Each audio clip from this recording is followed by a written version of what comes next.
Because if a bank wants to help properly grow the country, they will not invest in government bonds or treasury bills. They will rather invest in entities to expand. So it means there's still some apprehension in the confidence level of the economy. Honorable Patrick breaks down why Treasury bills have been undersubscribed in recent times and how this shift is affecting private businesses. He explains that banks are increasingly more confident lending to the government than to private entities, raising concerns about the long-term impact on the economy.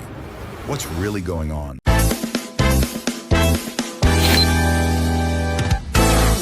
Well, it means the banks are not investing in areas that will grow the economy, because treasury bills are just gives the bank an assurance. Because if a bank wants to help properly grow the country, they will not invest in government bonds or treasury bills.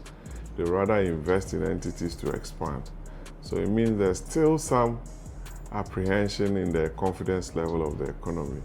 Banks all over the world will invest in companies to grow their businesses and create the necessary jobs and opportunities.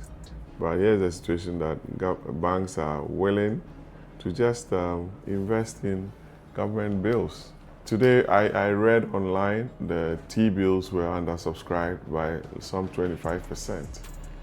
So it tells you that it's not that rosy for government in terms of the capital market. Is Ghana relying too much on borrowing locally to run government? Yes. So there is competition between government and the private sector, because if the private person goes to the banks are more comfortable in lending to government than to the private sector, which does not happen in any country that wants to actually grow the economy. It means we haven't put in place the right mechanisms for the banks to be very confident in the private sector.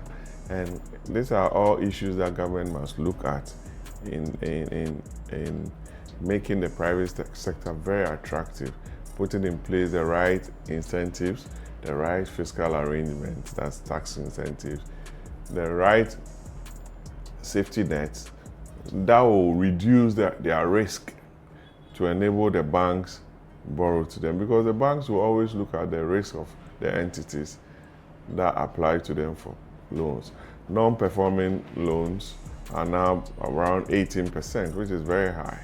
And these are some of the, because the banks, they are the custodians of our funds. And if they are going to lend to Clement, they review your risk profile, they will not lend to you, and it's a problem that way. Thank you.